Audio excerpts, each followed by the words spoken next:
thanks for welcoming us to Oldfields. It's a fantastic place. And we've obviously seen a lot of you on social media. What I'd really like to know about is the man behind the shirts. Well, I've got tame today, so it's yeah. No, I've got on Oldfields brand today, not on brand Tim Benson. Yeah. But what drives you, Tim? Tell us about you. Tell us where it started. So I started off being. I went to college, sixth form college. Didn't really like it. Dad got me a work experience at a dealer in Hereford, Volkswagen dealer, doing parts, and that's what sort of started me into the motor trade, because Dad was very adamant that I went and did other things, quite rightly so. And so I ended up with work experience and then got an apprenticeship and stayed there for 3 years, and then realised I was ready to do something different again. And at that time it was quite unusual to allow people to sort of work part-time and work around it. So it became I basically had to leave if I wanted to do something else. And obviously that led to... Yeah, that led to college then. So I went back to college, did a HND in business, then went and did a degree in business as well, but majoring in marketing and supply chain.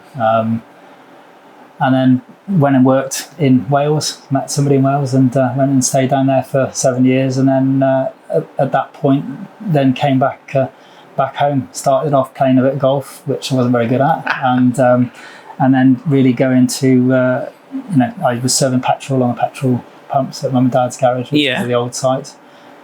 Started to do a little bit of invoicing, and then before you know it, I was doing a bit more invoicing and working a few more hours, and then it became something that I was actively involved with. So would you call yourself a businessman or a mechanic? I'm not a mechanic. Yeah, I've never. I've not done any training from a mechanical point of view. Obviously I've got mechanical understanding because I've been around cars all my life. Mum and Dad.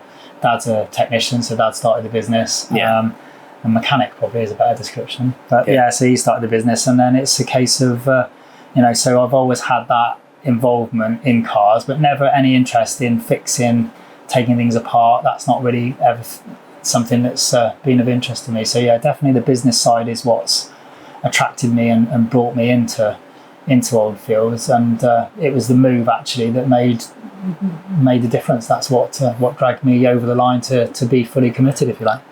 Is it a case of right place at the right time? Because if you try to do what you do now, say even 20 years ago, no mind 30 or 40 years ago, wouldn't have been the same, would it?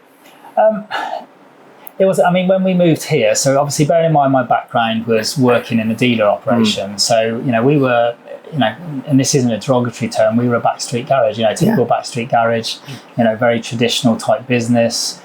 We did have computers because Mum and Dad were quite early with getting a computer system in. So, but we used to print off and post out reminders and things. But we had the mechanisms were there for the type of things we do now. We just do it differently. Yeah. So, so it was the opportunity to move here, which was in 2010. That was the turning point, really. So we had a fire at our old site, and that was pretty traumatic for everybody involved. But it wasn't catastrophic in terms of the business. Obviously it upset a lot of people and caused a lot of anguish, but it wasn't the be all and end all of that. But it did give us that spike to look to see, right, what we're going to do from here.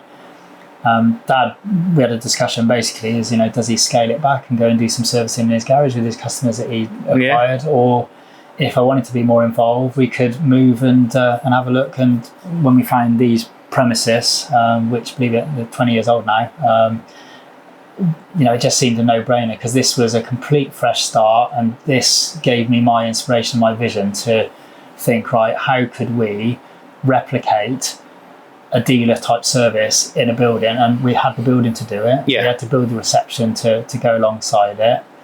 With what I know now, we're not aspiring to be like the dealers. However, that was the inspiration to get me to think about a proper reception and a waiting area, windows into the workshop, all these sorts of things that I think make Oldfields what they are now. And we'll come back to reception area, because I think that's a massive key that a lot of garages miss out on, is the reception area. But I'd like to just pick back up on the point of the fact that you said dealership, and obviously there's a massive divide between dealership and the aftermarket. But actually, we're now looking at the dealership model and actually become more commercially viable from what you're saying. Yeah, and I think that what dealerships struggle with is to provide the personal touch that independents can offer. So, they've obviously got the training, they've obviously got the backing of the brand, they've obviously got all those support mechanisms. But what they can't do is they can't know that it's Mrs. Jones on reception that's coming in, that she's been dealing with for 20 years. Yeah. And they struggle to get that. It's lots of... It's a little bit, there's lots of fur coats. Yeah. But it's that getting underneath the skin of it that makes the difference. And I think that's why independents are actually becoming strong. As a whole, you can see in the industry, there's much more in terms of people looking to improve, develop, provide the types of businesses that I think that we offer. And I'm not saying that we were the leaders, but this is 2010 when we started doing this. Yeah. And it was different then. It was something that was different to other things. So I think we were quite a long way forward, whilst the industry is very different because we didn't talk to each other and we didn't get out and see people. But we were quite advanced in that context to think about the customer experience and what it was they saw when they came to our building. Yeah, I think that's a massive thing these days, is the customer needs to be educated, doesn't it? Because one of my sayings is actually a point of entry on the aftermarket with too cheap, whereas long term we're actually quite dear. I think what I noticed from the garage here is that you actually tell people the options. If a tyre's going to cost you 30 or 60, you'll tell them the advantage of having the 60 quid tyre, and actually long term it might actually be cheaper. I think that's the whole market's got to change that philosophy.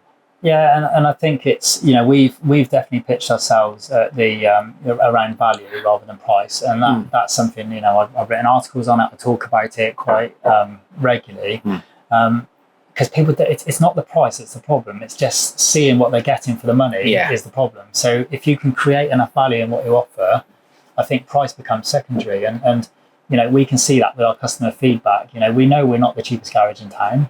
We don't aspire to be either, because we want to pay people properly. We want to invest. We want to provide all these facilities, and it costs money. And you've got to charge to be able to do that. So I think what we're very good at is providing that value to the customer, so they can see what they're getting.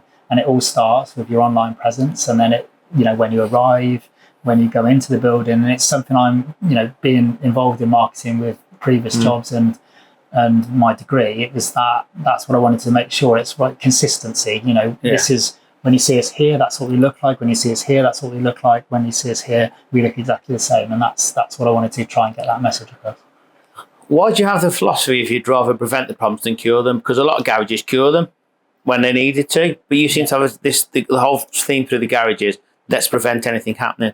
Yeah, and I think that's again about value, isn't it? It's that sort of, if you think of somebody with their vehicle and their, I'll use James Dillon's analogy if you like. So it's, when you've got a lady who's taking her kids to school, the car, they're dependent on the vehicle. Now, if you can do things in advance rather than waiting for it to break down and cause the problems, because, James talks about the fact that you've got, for me, if I can't start a car when I walk out in the car park, I just go and grab another key and then drive another car home. It's not the end of the world. But when you've got somebody who's relying on that vehicle, if you can do things in advance, tell them that this is what we see, this is what we've got, it's just a better experience. And I think it's better value. And more loyalty. Yeah, definitely. Yeah. Because I think we've all learned from the supermarkets with the points card, loyalty pays. Yeah. If you can keep that customer interested, because the cost of gaining a new customer is far heavier than trying to keep a customer happy. Yeah, and it's that, it's the unseen cost of marketing, isn't it? Customer acquisition, we don't, any of us know exactly what it costs us, really. You could do your calculation as to how many new customers you've got against how much you spend on marketing. So you could do it that way, but I'm not sure it's actually accurate, because your marketing isn't necessarily now, it might be coming later, so somebody's ending a service plan, for example, they've been tied into a vehicle. Well, you might have to do that work 2 years in advance of getting them, to get through your door. So it's so difficult to actually quantify that, but it's something you need to think about. And just going back to reception area, as I promised I would do, it seems like an area where customers are sat, but they've got something to look at and do, and perhaps add a little bit of profit to your sale. You've got a lot of point of sale stuff in there. We're really conscious not to try and make it too salesy in our office. We've got a few things that people can triggers, if you like. So we keep wiper blades in our reception, because it's the sort of thing that when people come in, they might not mention necessarily, but if they see it, they're like, oh yeah, I've got a, could you put me a couple of wiper blades on? We obviously, we've got, our awards, which are talking points for all of us. We've got our screen, which, rolls different information. So it's just about keeping people interested. But for me, the reception is not, ironically, we don't have loads and loads of people sat waiting on reception. That is not a common thing for us. I mean, I'm not saying we don't have any. But for me, the reception is about setting the scene. So when somebody walks through those doors, we've already established that they've looked at us online, they've checked our reviews, they've done all that stuff. They walk in through the door. And what I hope they think, and I know that's the case, is that it's, they think it's going to be a premium type service. So they're not expecting it to be a cheap service, because nothing about the reception says that. We've got oak worktops, we've got handmade kitchen cabinets, we've got, handmade desks, so there's a lot of thought and a lot of effort gone into that at the beginning, because it's all about perception, isn't it? It's about creating that perception, because that leads to value. It is, but everything you mention, like the wiper blades, for example, it's still prevention. If you can get 2 new wiper blades fitted before the rain comes in the autumn or winter, you're preventing issues out the motorway. And actually, another thing I like to hear is you wouldn't get in a plane without a qualified mechanic looking at it. So why would you get in a car without a qualified mechanic or somebody advising them? So your prevention is running through your reception as well, isn't it? Yeah, and we use Garage Hive as our management system within the business, and that's all part of that process. It's about we use photos to gain visibility for customers, again adding value in the process. We use vehicle visuals, which is a product that explains what it means that when we're telling somebody something. So when your brake pads are low, there's a video that says this is what it means. And it's just given people multiple ways to understand the information, because if you think about the phone call that you might have to make, if you can get somebody accustomed to it, right, this is what it looks like, this is how much it's going to cost, this is what the repair is preventing or solving, and then you make that phone call, all you're doing is reinforcing what's happening and what's going on, and it just really builds value. It's just about value. It's about creating that value, and like you said, thinking about prevention. We're giving people the option, this is what we see, this is what we'd recommend. You don't have to do this now, but you can plan, you can logistically, you could do it, later on. So there's lots of avenues to how it looks in the customer's eyes, but it's about giving them options and creating value. Really. And obviously that's fantastic from the business side of things. But your business, as you're in the garage market, is nothing without good mechanics, is it? So tell us about your recruiting process and how because you haven't got the experience of the mechanics. Tell us how you recruit, because you do that successfully. So we've been really lucky in terms of we've got some very long-standing members of staff. Recruitment is a challenge. When you've got looking for new staff, and in a small pool like we've got, because we're 11,000 chimney pots in our area, so we haven't got huge amounts of technicians all waiting to come and work at the garage. So we've been quite successful at keeping people. We're actually doing a lot of trying to look after our people, and we try and pay properly, but it's not all about money. It's about conditions, it's about areas, facilities that you've got. It's about the ability to train if you want to train, to develop, and all those sorts of things sort of form the picture. But because of the shortage of technicians in our area, you can't ignore that. So what we've done is we've gone down the apprenticeship route. We've taken on, we've got Owen, who's been with us now for 2.5, maybe 3 years, I don't know exactly, but he's completed his apprenticeship. He's now in the workshop and doing brilliantly for us. We've got Kevin, who's been with us for longer than I've been here, so it's 20 odd years. Sam, who's my right hand man, is the site manager here, so he's basically looking after the development of the team and trying to resolve problems and looking at it from that point of view. Now I used to babysit Sam, so Sam, I've known Sam for a long time. He did his apprenticeship with us, came and worked for us, went away, then came back, went to pursue motorsport for a little while, and then came back, and now he's taken on the role of site manager 6 months ago. So we're trying to develop and give him the opportunity to grow. And he's doing a great job of inspiring the youngsters we've got as well, which is really important. And then we've got Chris, who's been with us for, I think, probably 5-6 years now. So we've got, we tend to keep people when they're here. We've got 2 apprentices as well, on top of that. And one of them's second year, one of them's just completing his first year. But when we're looking at recruitment as a whole, if there aren't technicians out there, it is a longer game, but we all shot ourselves in the foot by not taking on apprentices 10 years ago. Yeah. And now we're suffering from not having qualified people that have got 10 years experience. So it's, we're actively looking at that. He's not here today actually, but we've had a lad on work experience this week, and he's going to be with us next week just to get people involved. And I've got another one waiting as well for work experience. That's fascinating, that is, because we all hear we've got a skills gap shortage in this industry. And you've just summed up really is that 10 years ago we set this problem up. I also think from what I see through the industry and what's different about you is you're actually welcoming. I think a lot of the issues in this industry is we don't welcome different people. We don't. When we were at school, you probably heard, you're no good. You probably be a mechanic. Or you, as they used to say at school, you're stupid. You'll be a mechanic. Whereas actually now we know there's neurodiversity, and they're actually really good mechanics because that's what they can focus on.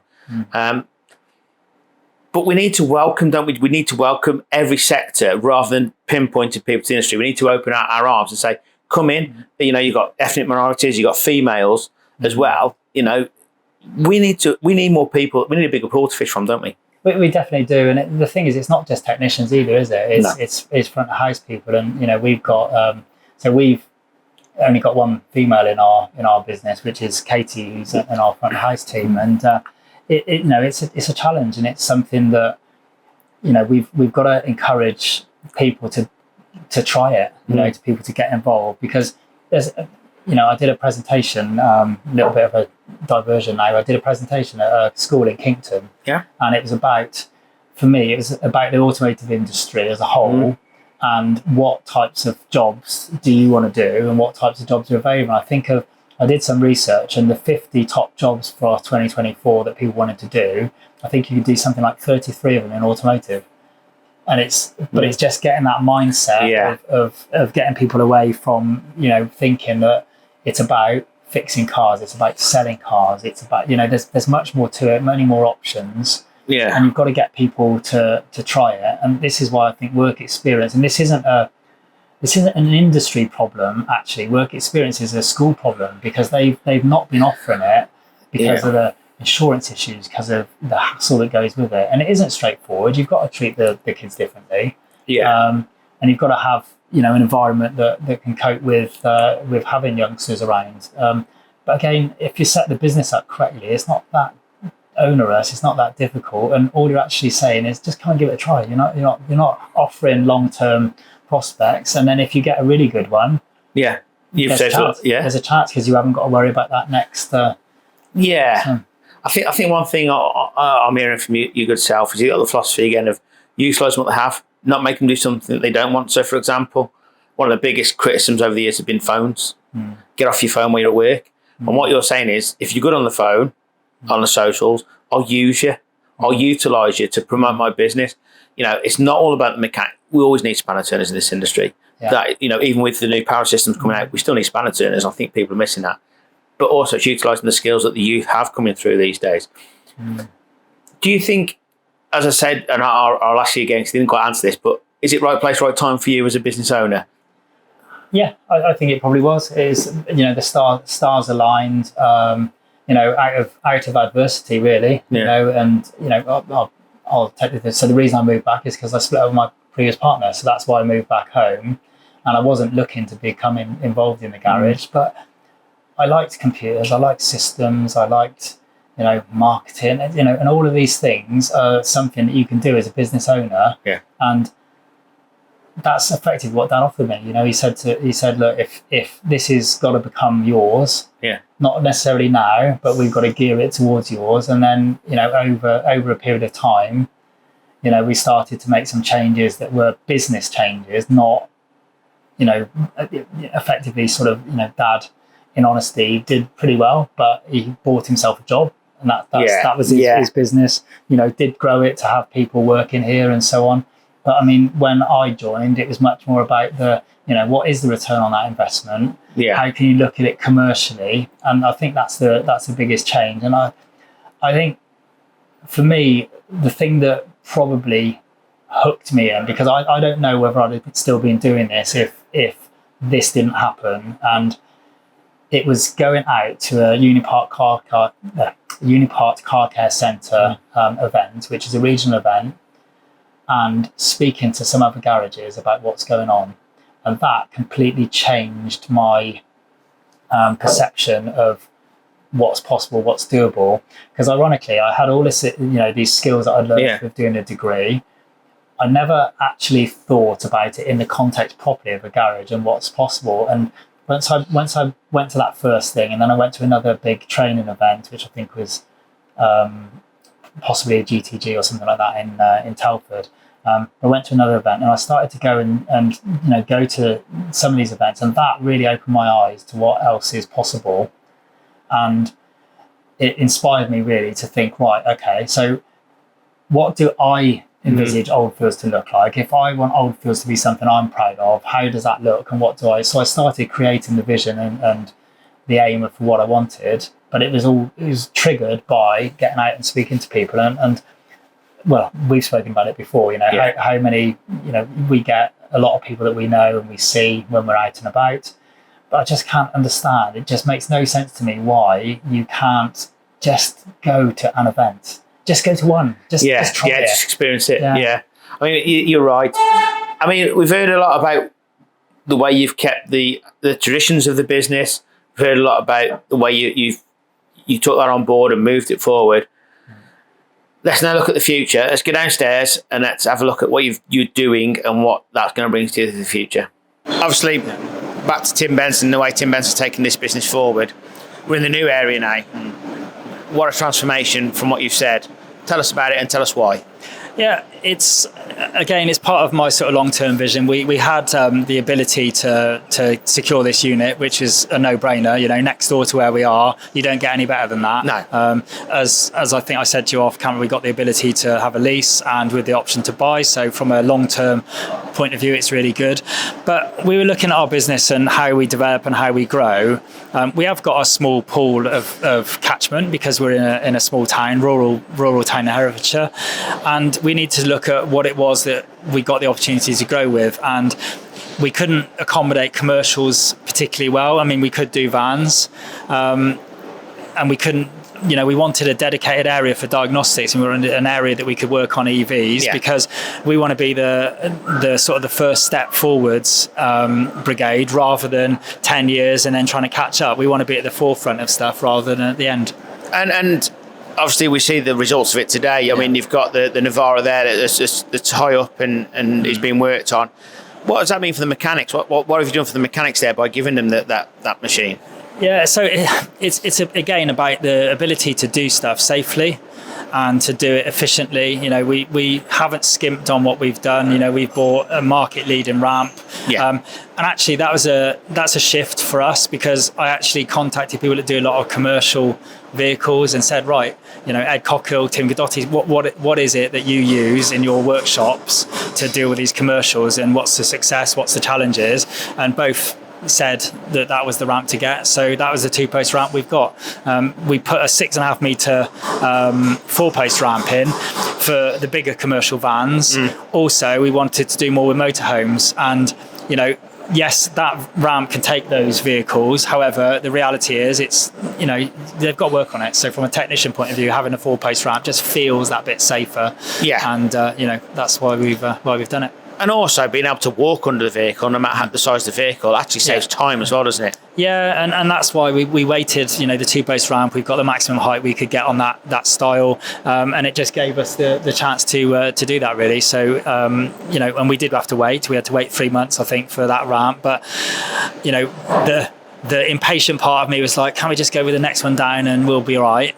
But then I thought, no, actually, let's wait. Let's get the right ramp for what we wanted, and that's what we've done. So we've been patient, waited, and now we're going to get the benefit because we can get big vehicles on there. Obviously, we discussed the family history here. What is your dad been down and seen these facilities? What does he make of it? Yeah, I mean, so dad's still part of the business. Mum and dad are still involved financially, and but dad comes down and does a few days when we're short. He's still MOT tester, so he's kept his license going, so he comes down. But no, I think I think he's really proud. He's proud of what we've been able to do.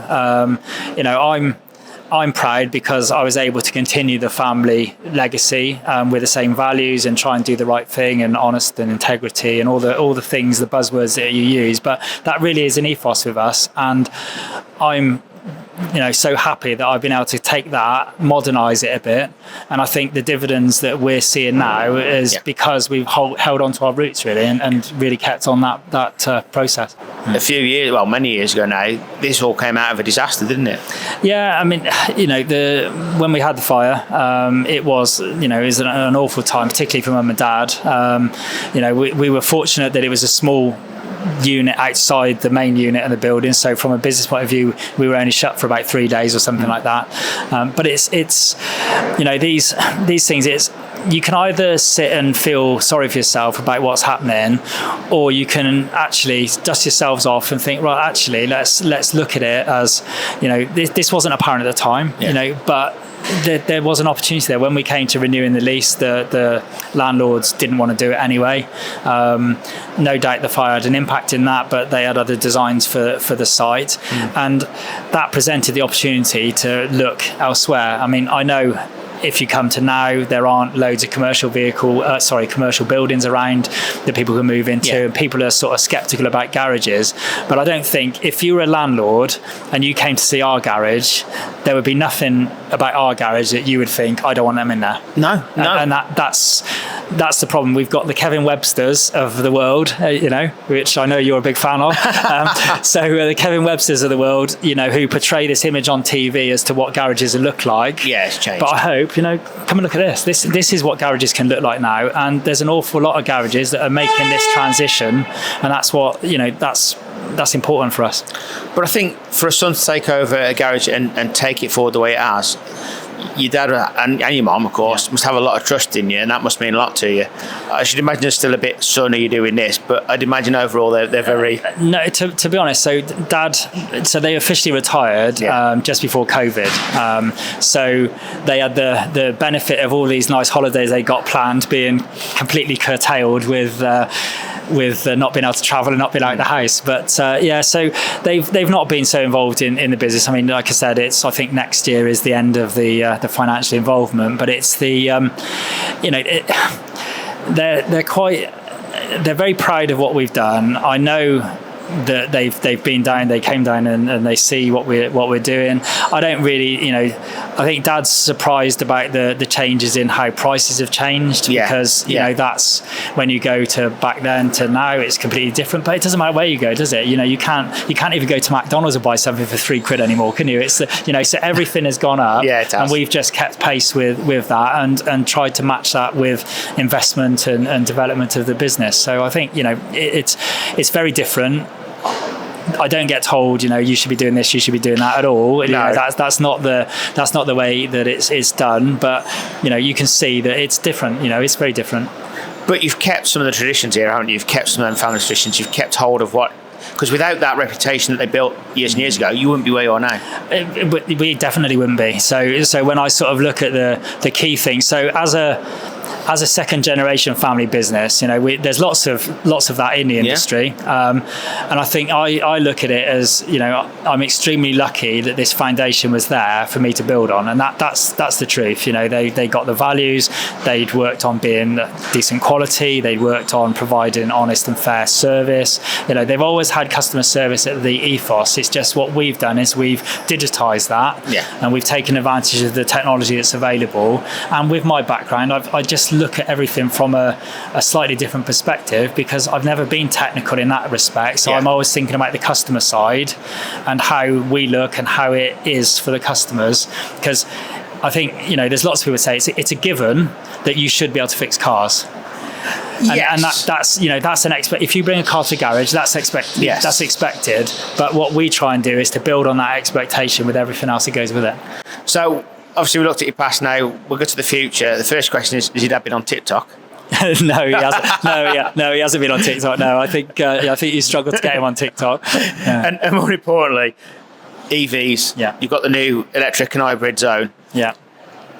What does this mean? Do you know, what does this mean for the business? So again, it's that, we've got to adapt and we've got to develop. It is, as Matt Cleaveley says, it is just another fuel cell. It's just another fuel type. It's not anything drastically different. There's still nuts and bolts. There's still brakes. There's still wheels. There's still bearings. There's all these things that are important, but it's just different. You know, and that's, we wanted to be one of the first movers in actually creating something that we could market. And I think we probably are in our area. There's other garages that can do EVs and have got qualifications, but we wanted to create a special area that we could actually embrace EV and bring customers in, because you've got to also remember that in our rural area, we're probably 5 years behind everybody else. So when you see it in cities that people are taking up EVs and all the rest of it, that's happening quickly. Now, 5 years later, that starts to happen for us. And that's not a negative. The good thing for me is I can see it in advance, so I can see what's happening. But, we've got customers now who've got ICE vehicles, but they've also got EVs. And if you don't do EV, do you then lose their ICE vehicle? So you've got to try and provide that level of service. And, as a business, we need to develop, we need to go forwards, because if we only want to stick doing, if you, sorry, let me rephrase that. If you go back a little while and you only wanted to carry on doing points and ignoring electronic ignition, you'd been out of business, wouldn't you? It's the same principle now. We're trying to make sure that, we're keeping abreast of what's happening and trying to be at the front of it rather than at the back. And of course, the industry now has never had so much support just for EVs. There's a lot of courses. Yeah.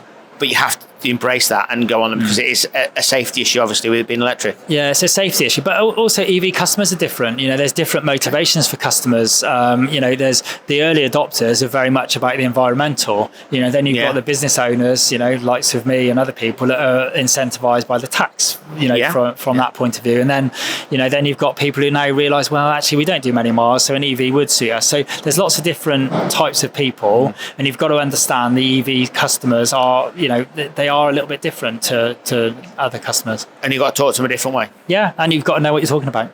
Well, it's like the old philosophy, isn't it? Back to the dummy's guide too. EVs are still very new, so you almost have to go back to basics to explain, especially to IC customers. Actually, this is why we're doing it, and this is what we're doing for you, and this is the advantage of it. Yeah, no, definitely. And it's, but I think the key piece for me is about being able to market the fact that we're doing it, and that's why we created this zone. We've got all the tooling is in this area. For certain jobs, this isn't the ideal ramp, but we needed something to create and package to market. So what's the future for the industry first? Well, EV, hydrogen? I think hydrogen's got a long way to go. Yeah. With EV, it's here and it's not going anywhere. But I just think it's part of the picture, and I think that's always been the case, isn't it? You didn't only have petrols, did you? You had diesels. You didn't only have electronic ignition. And that's the reality. Stuff is just changing. Didn't we have electric about 100 years ago? We did, yeah. Exactly. Milk float, yeah. I used to get delivered milk on a milk float. So it's not new. No, it's just advanced. Yeah, definitely. And I think that's the, when you're looking at the future. I mean, nobody really knows what's going to happen. I mean, people have suggested that hydrogen might come in, but you need a lot of electric to create hydrogen. So it's actually, it's. I'm not sure that's what it's going to end up, but I suspect it'll just be one of the options. And there'll be an opportunity there for everybody. Definitely, if you embrace it. Exactly, you've got to embrace it, and you've got to be trained up on it. Yeah. So that's obviously the industry's future. What's Tim Benson and Oldfields' future? Yeah, so we're looking to build on what we've got, really. We've got 6,000 square foot now, which is a decent sized workshop. You never know what's going to come in the future. There might be expansion opportunities. But I really like the fact that we're on one site. We've got some great people working here now. So it's about developing those people, giving opportunities for them to grow and develop, and we'll look at the whole sort of picture. We've got a change of ownership coming with people not owning their cars, so fleet is going to be much more prevalent. So we need to think about that, and I'm doing some work on that. We've got opportunities to train staff in a slightly different way, and we're looking at that as a serious option at the moment. So we're looking at bringing in a training provider to work alongside us on a regular basis. So that's really exciting. Just a little bit too early to say what's happening for that yet, but we're close to getting that as a legitimate option. So again, it's just about development, and I really hate standing still. I can tell. I like to keep looking forwards and seeing what's coming down the line, and trying to make sure we've got a solution for it. And Tim Benson, the person, on your socials, what's the future, Tim? Yeah, what's next? I'm going to be doing a lot more work over the next 6 to 12 months on the social side. I mean, the social side, it's been a bit of fun for me, but it's trying to make sure that I can use it as a way of demonstrating what garages can do and what garages can look like, and that whether that's my consultancy side that I'm working with, or whether that's inspiring other garages to think about doing things a little bit differently. That's, for me, if we can build and develop the industry, it's good for all of us, because we can all charge better money for doing what we're doing. We can all pay better money for doing the jobs that they're doing. We can develop, we can invest, and that's so important to us. And the biggest thing for me, we can attract people because they see the industry's fun. Yeah, definitely, and I think that's we're trying to make with the socials, as you've seen some of the socials, walking in people's trainers. So if anyone's got any branded trainers they want to throw my way, don't tell my wife that I've asked that. But so it's about sort of trying to create it fun, trying to create some camaraderie within the industry, and giving people the opportunity to think about this as a genuine option. So you're not tired of the industry yet, Tim? No, definitely not. No, I'm gonna be around for a while yet.